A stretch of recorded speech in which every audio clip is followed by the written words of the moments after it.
Captain Thomas Doyle knelt on a muddy field in Holland, September 1944, observing the body of a soldier he had commanded for 6 months. Operation Market Garden was collapsing, and the soldier had died not for lack of courage, but for lack of basic discipline. He had neglected equipment maintenance for weeks. His rifle jammed at a critical moment, and those 5 seconds of jammed rifle cost him a life. Doyle held the bloodied helmet and understood a brutal truth: that discipline was not a luxury, for when life was comfortable. Discipline was the foundation that prevented life from breaking you, and the soldier who expected life to force him to be disciplined discovered too late that life doesn't teach discipline. Life punishes the absence of discipline. His son found these words written in letters hidden in a wooden trunk in the attic, discovered only while cleaning the house after Doyle's death in 2009. 34 pages, dated September to October 1944, documenting the brutal transformation of an officer who learned he needs to force discipline upon himself before life forces it through to break. Pages that revealed the deadly price of waiting for motivation instead of imposing discipline. What was that price? How did Doyle transform negligence into enforced protocol? You will discover why a soldier who waits to feel the urge to be disciplined is dead, and how forcing discipline before break saves lives when motivation inevitably fails. Captain Thomas Doyle's son was cleaning the dusty attic of his Oregon home in March 2009, 6 months after his funeral. Doyle had died at 87, taking with him 65 years of almost complete silence about 3 specific weeks in September 1944 during Operation Market Garden. 3 weeks where he witnessed soldiers die not from enemy fire, but from negligence of basic discipline, and where he learned a brutal lesson that he applied for the rest of his life, without exception. When the son moved an old wooden trunk, forgotten in a dark corner, he heard something slide inside. He opened the trunk and found, under old uniforms, a yellowed envelope containing 34 handwritten pages. The first words made him sit on the dusty floor and read without stopping. Doyle had written that he was holding the bloodied helmet of a soldier named Miller. Miller had died because his rifle jammed in combat, and the rifle jammed because Miller had neglected maintenance for weeks. The son read every word on those 34 pages, with a growing sense of discovering a father completely different from the obsessively disciplined man he had known. The Doyle he had known maintained rigid routines. He never neglected anything. He lived with military precision, even decades after the war, and the family had assumed it was just his personality. But those pages revealed that it wasn't a natural personality. It was forced protocol, learned from holding the helmet of a man killed for lack of discipline. In the IE1 following pages, Doyle described how Miller was a good soldier, courageous, competent under fire, but he had a habit of neglecting tasks that didn't seem urgent: cleaning equipment, preventive maintenance, small tasks that seemed optional when nothing was breaking down. Miller always said he would do maintenance when he had time, when he felt motivated, when the situation wasn't so chaotic, and weeks of accumulated negligence cost him his life in 5 seconds when his rifle jammed. Doyle documented a devastating truth while clutching that helmet: that life doesn't teach discipline gently.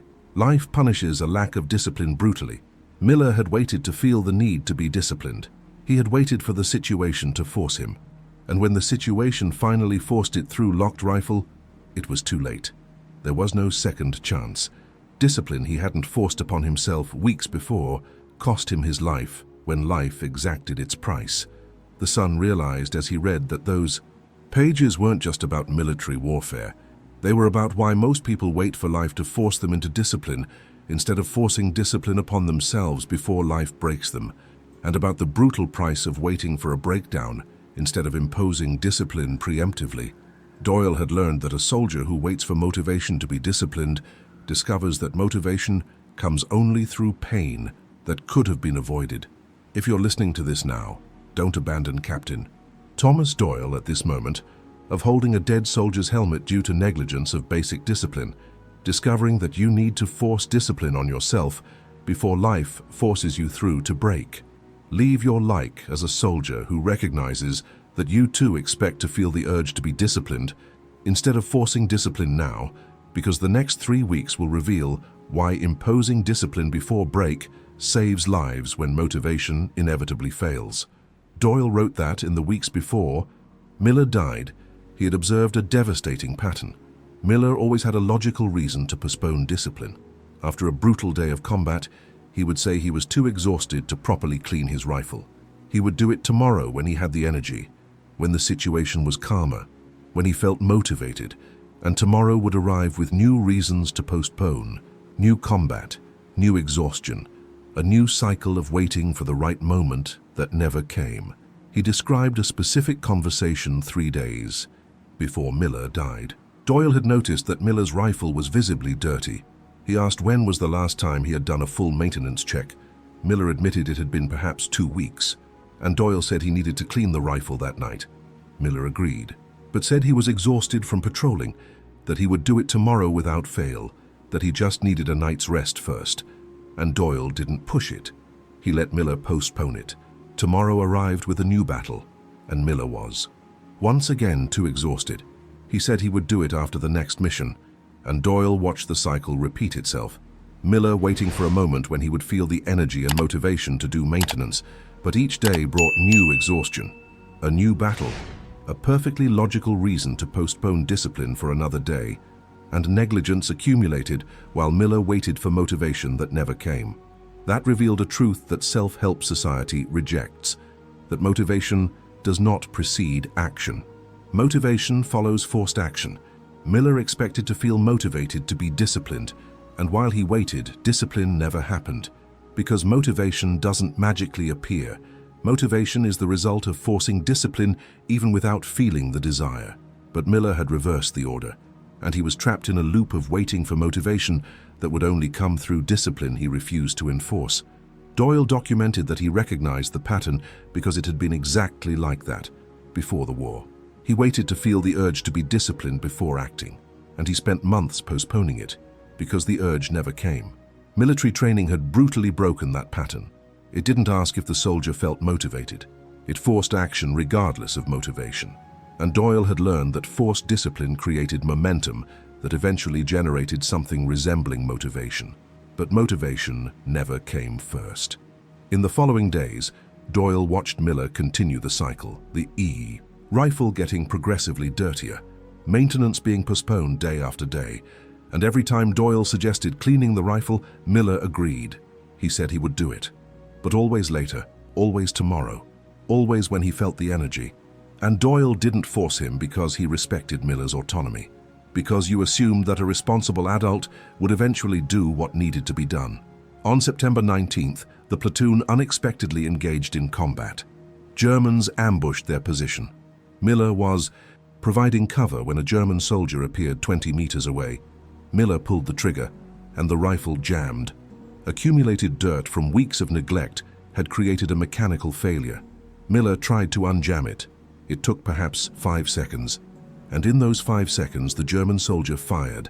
Miller died holding the rifle he had neglected for weeks, waiting to feel motivated to perform maintenance he never wanted to do. Doyle wrote that he held Miller's bloodied helmet for what seemed like hours, but was perhaps 10 minutes. And in those minutes he processed a brutal truth, that Miller hadn't died by bad luck. He hadn't died from random equipment failure. He had died because he waited for life to force him to be disciplined instead of forcing discipline upon himself preemptively. And life had forced it, through a jammed rifle, through 5 seconds of hesitation, through a death that could have been avoided with 15 minutes of maintenance weeks earlier. He described how his first reaction was anger at Miller. How could he be so negligent? How could he postpone something so critical? But the anger lasted only minutes before transforming into devastating realization. Doyle saw his own reflection in Miller's negligence. Not in war, but in life before war. How many times had he postponed basic disciplines waiting to feel motivated? How many times had he neglected what seemed non-urgent until a breaking point forced action? Doyle documented that before being called up, he lived a pattern identical to Miller's. He postponed exercise until he felt motivated. He postponed organizing his finances until a crisis forced him to. He postponed maintaining relationships until loss forced him to. And he always had a logical reason. He was busy, he was tired. He would do it when the situation improved.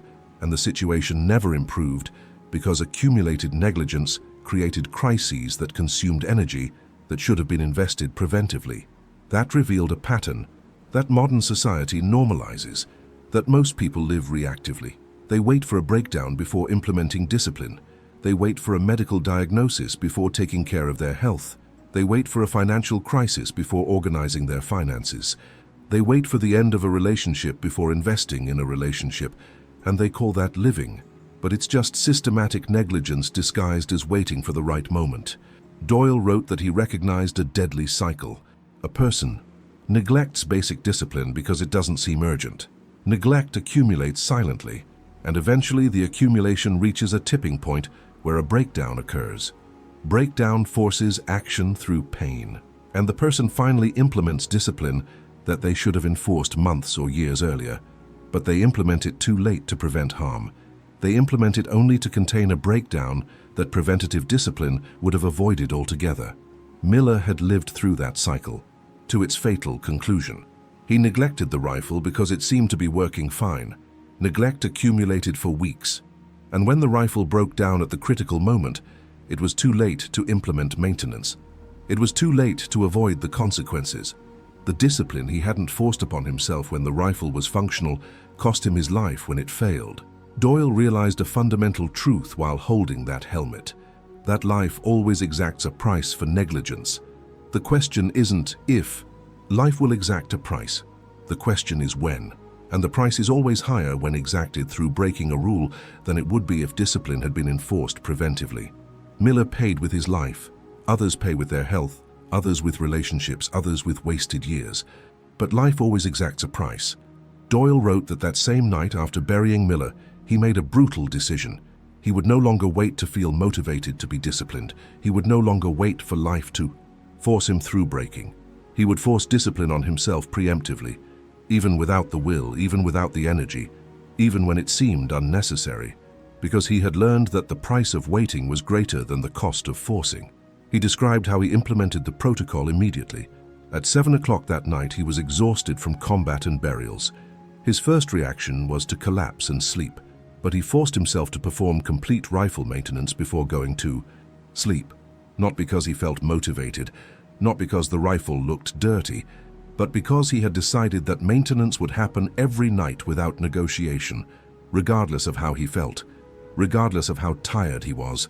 Maintenance took 20 minutes, and each minute was a battle against a mental voice telling him to stop, that he was too exhausted, that the rifle was working fine, that he could do it tomorrow. But Doyle forced his way through that voice, because he recognized it was the same voice that had killed Miller, a voice that always had a logical reason to postpone discipline, and he didn't negotiate with that voice. He simply executed protocol until completion. That revealed a fundamental difference between forced discipline and expected motivation. Motivation negotiates. It asks if you want to do it. It waits for you to feel like it. And when the desire doesn't come, discipline doesn't happen. Forced discipline doesn't negotiate. It doesn't ask if you want to. It doesn't wait for the desire. It executes regardless of emotional state, and through repeated forced execution, it eventually creates something resembling motivation. But motivation is a result, not a prerequisite. Doyle documented that in the following days, he expanded the protocol: rifle maintenance every night without exception, organizing equipment every morning, personal hygiene even when the water was ice cold, and each discipline was enforced. I never felt a genuine desire to do it, but I carried it out because I had eliminated the option of negotiating. I didn't ask myself if I wanted to do it. I just did it because protocol demanded it. Other soldiers noticed the change. They asked why Doyle was so obsessed with maintenance, and Doyle showed them Miller's helmet. He said Miller had waited to feel motivated, and motivation never came. Only death came. That forced discipline, preventively, cost 20 minutes of discomfort every night, but negligence cost lives when equipment failed, and 20 minutes of forced discomfort outweighed 5 seconds of fatal failure. In the following weeks, Doyle saw a clear difference. His equipment never failed, not because he was lucky, but because enforced preventative maintenance eliminated failures before they happened. while other soldiers occasionally faced locked or broken equipment because they neglected to act until failure forced action. Doyle operated reliably because he enforced discipline before breakdowns. Captain Thomas. Doyle is transforming Miller's brutal helmet-holding lesson into a protocol for proactively enforcing discipline without negotiating with the inner voice that always has reason to procrastinate. And if you want to witness how forced discipline saves lives when motivation inevitably fails, subscribe to this channel now and stay by his side as he applies a protocol that eliminates breakdowns through forced preventative maintenance, because upcoming topics will reveal the true cost of waiting for life to force you instead of forcing discipline on yourself. Doyle wrote that after 2 weeks of enforcing discipline without negotiation, he faced a brutal test of the protocol. He had been in continuous combat for 36 hours. He was beyond exhausted. His body was trembling with fatigue, and at 7 o'clock rifle maintenance time, a mental voice began the most persuasive negotiation he had ever experienced. He described how the voice argued perfectly. It said he was too exhausted, that he deserved rest, that one night without maintenance wouldn't make a difference, that the rifle was working perfectly, that he could do double maintenance tomorrow, and each argument seemed completely reasonable, logical, justified, because Doyle was genuinely exhausted, and the rifle genuinely looked clean. Doyle's first reaction was to accept the negotiation. It seemed cruel to force himself to do maintenance in that state. But then he remembered Miller, and he recognized that Miller had heard the exact same voice, the same reasonable arguments, the same impeccable logic about why he could postpone just one night. And Miller had negotiated, had accepted arguments, and that negotiation had cost him his life when the accumulation of postponed nights created a fatal flaw. That revealed the truth about how the mind sabotages discipline. That inner voice doesn't sabotage through obviously bad arguments. It sabotages through impeccable logic applied at the moment of maximum vulnerability. When you're exhausted, the voice says you deserve rest. When you're sick, the voice says you need to recover. When you're busy, the voice says you don't have time, and each argument is true in isolation. But a pattern of accepting arguments creates systematic negligence. Doyle forced himself to perform maintenance that night. It took 30 minutes instead of 20 because his hands trembled with fatigue, and every minute was torture. His body begged him to stop. His mind offered dozens of logical reasons to give up. But Doyle executed the protocol to the end, not because he wanted to, but because he had eliminated the option of negotiating with his inner voice. He documented that the critical discovery was recognizing that the inner voice would always have persuasive arguments. There would always be a logical reason to postpone discipline. And if you allowed negotiation based on how reasonable the arguments seemed, you would never consistently maintain discipline, because on any given day, there would always be a justifiable reason to make an exception. The protocol that saved Doyle was to eliminate negotiation completely. It didn't matter how reasonable the argument seemed. It didn't matter how exhausted he was. It didn't matter if the rifle looked clean. Maintenance happened at 7 o'clock, no discussion, no evaluation of arguments, no negotiation, because he had learned that every negotiation was an open door to negligence that eventually cost more than the discomfort of enforcing discipline. On subsequent nights, the inner voice continued to offer arguments, but Doyle stopped listening to them. He didn't evaluate whether the arguments were reasonable. He simply followed protocol, and the inner voice gradually weakened, not because it ceased to exist, but because Doyle stopped feeding it with attention and negotiation. Doyle wrote that after weeks of maintaining protocol without negotiation, he began to observe a devastating pattern in other soldiers.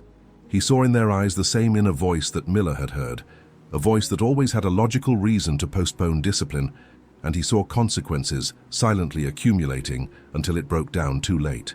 He described a soldier named Patterson who arrived at the platoon in October. Patterson was technically competent, courageous under fire, but he had a habit of neglecting small disciplinary matters. Boots rarely cleaned properly, equipment often disorganized, and always with a logical reason. He was busy, he was tired, he would do it when the situation improved. And Doyle recognized the pattern because he had seen Miller die exactly like that. In November, during a prolonged march in the rain, Patterson's boots began to deteriorate.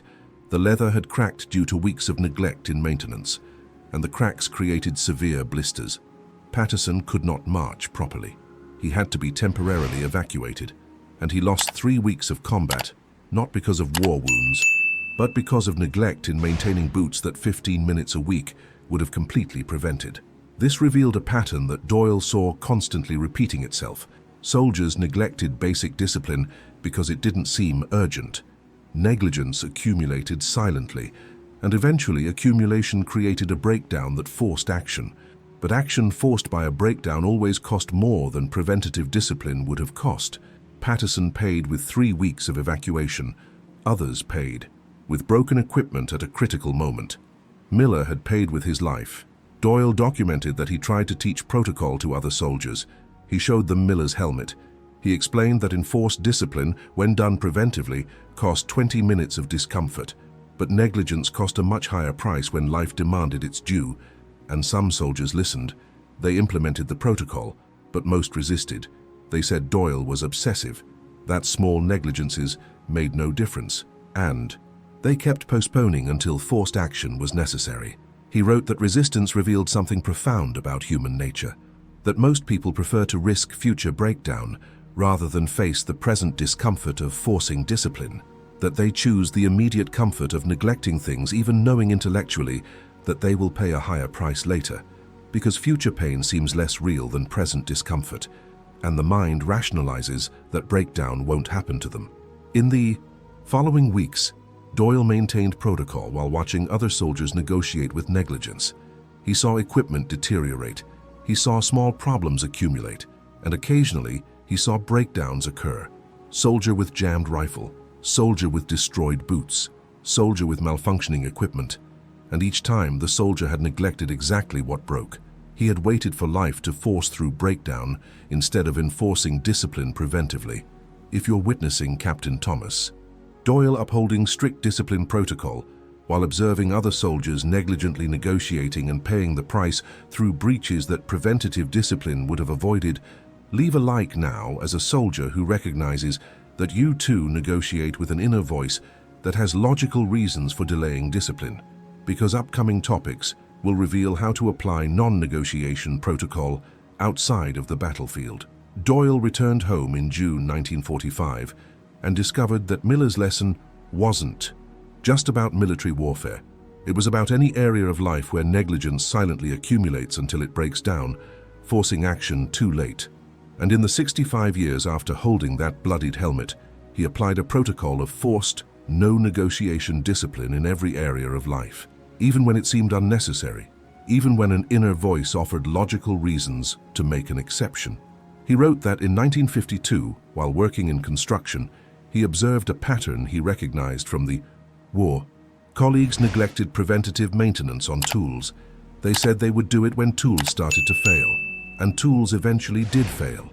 They created accidents, they delayed projects, they cost money, and colleagues always seemed surprised, as if months of negligence had no obvious connection to failure.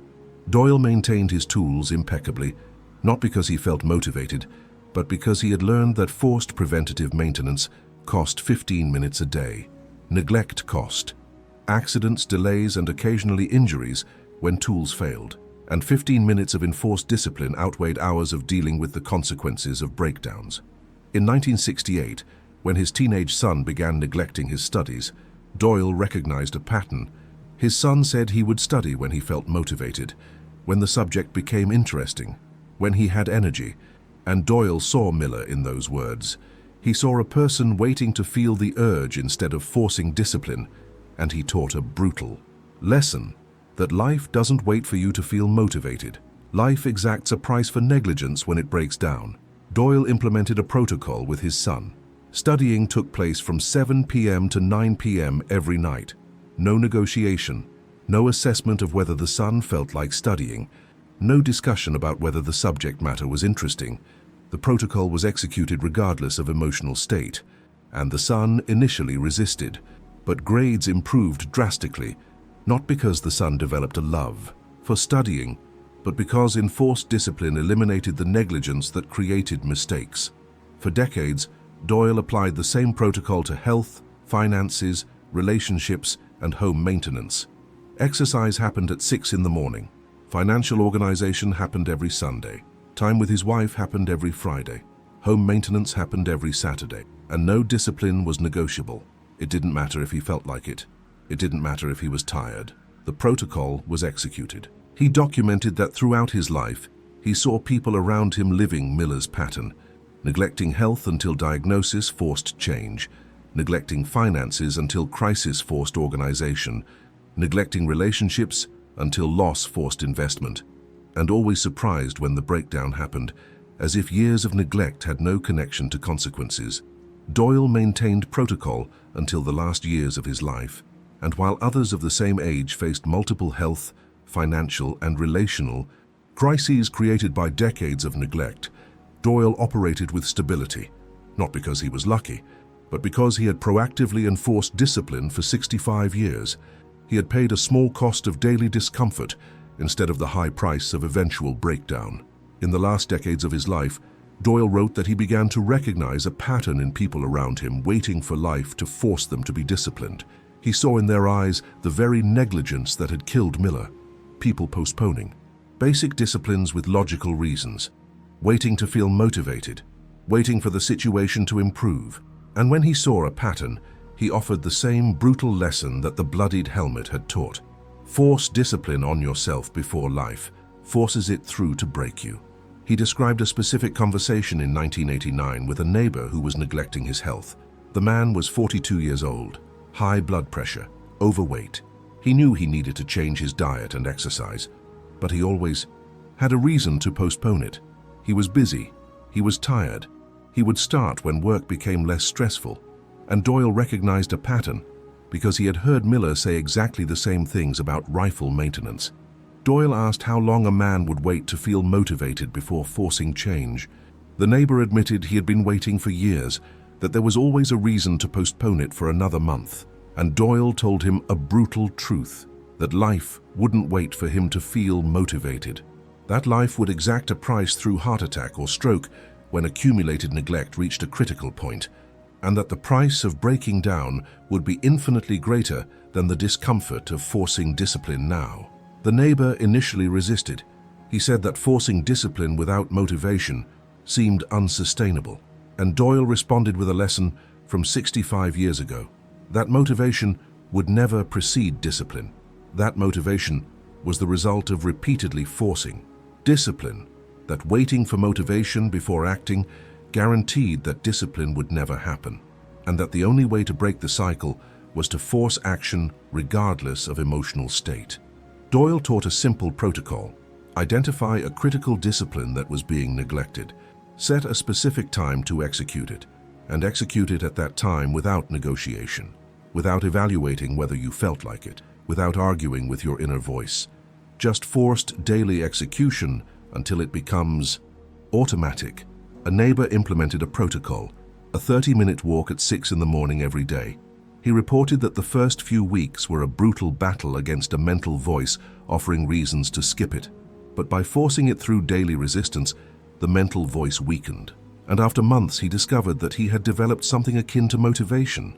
Not because motivation magically appeared, but because forced discipline created momentum that eventually generated genuine willpower.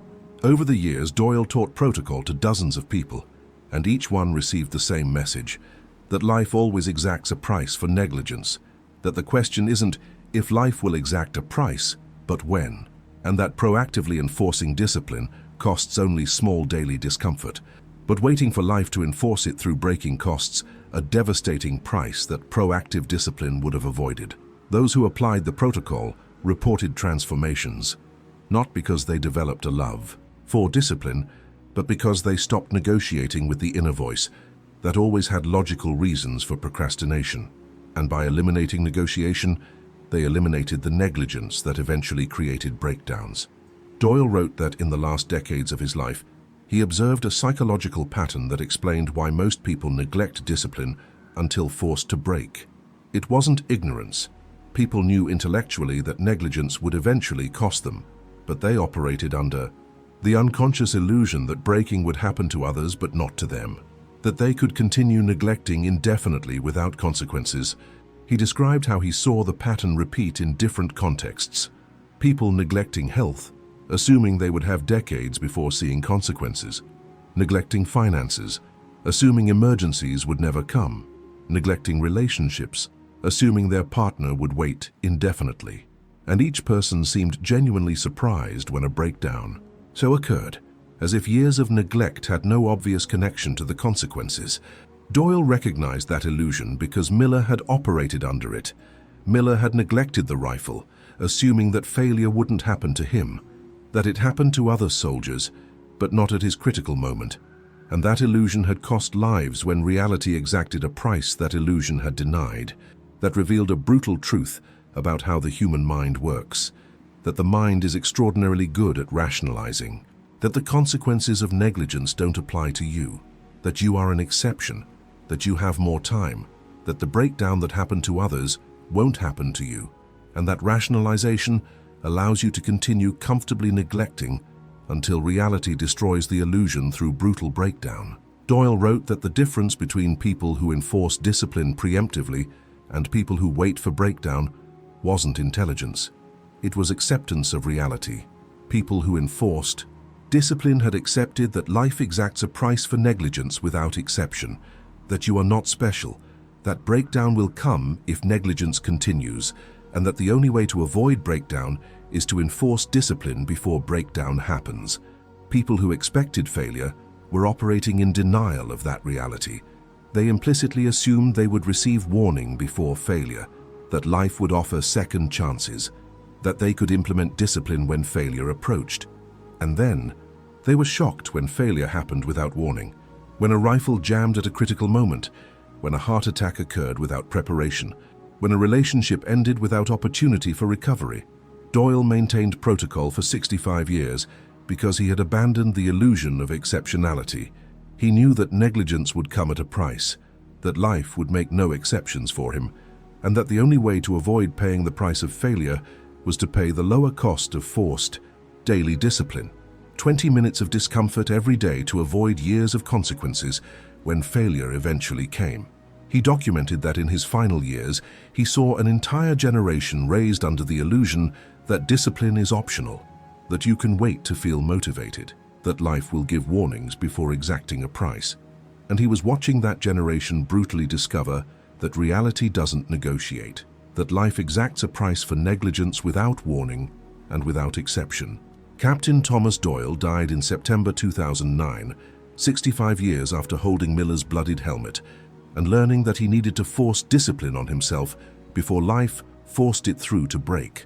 He died knowing he had lived the rest of his life applying brutal protocol without a single negotiation. 65 years of forcing discipline preemptively. 65 years paying the small cost of daily discomfort instead of the devastating price of breaking. When his son finished reading letters, hidden in a trunk, he finally understood his father's obsession with discipline. It wasn't neurotic perfectionism. It was protocol forged while holding the helmet of a man killed by negligence in maintenance that seemed optional until the rifle jammed at a critical moment.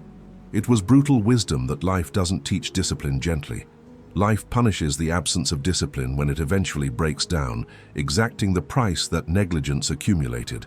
There, sitting in the attic with letters in his hands, the son realized that Doyle's lesson wasn't just about military warfare. It was about recognizing that you are neglecting basic disciplines right now, waiting to feel motivated, waiting for the situation to improve, waiting for life to force you instead of forcing discipline upon yourself. And that neglect is accumulating silently while an inner voice offers logical reasons to postpone yet another day. Doyle had documented a truth that self-help society rejects, that motivation does not precede discipline, that waiting to feel motivated guarantees that discipline will never happen, and that the only way to break the cycle of neglect is to force discipline regardless of emotional state. Not because you want to, but because life exacts a price for neglect without exception or warning. Doyle's transformation in September 1944 wasn't about developing a love for discipline. It was about eliminating the option of negotiating with the inner voice that always had reasons to procrastinate. It was about accepting that Miller's rifle jammed because Miller negotiated with his inner voice for weeks, and that the only difference between surviving and dying was forcing preventive maintenance even when one didn't feel like it. Captain Thomas Doyle spent 65 years applying 3-week lessons, and he left hidden letters not as war memoirs, but as a brutal warning that you need to force discipline on yourself before life forces it through to break you. That negligence, that seems harmless today, is accumulating a price that life will exact tomorrow, and that waiting for motivation before acting guarantees you will pay the price of breakage instead of the cost of preventative discipline. If you listen to this story to the end and recognize that you are neglecting basic disciplines waiting to feel motivated, that you are negotiating with a mental voice that has logical reasons to procrastinate, that you are operating under the illusion that a breakdown won't come, leave a like, subscribe to this channel and comment below which discipline you will force on yourself today before life forces a breakdown on you tomorrow, because by doing so you are honoring Miller, who died waiting for motivation, and helping this channel bring more stories of soldiers who learned that life doesn't teach discipline gently, but punishes its absence brutally.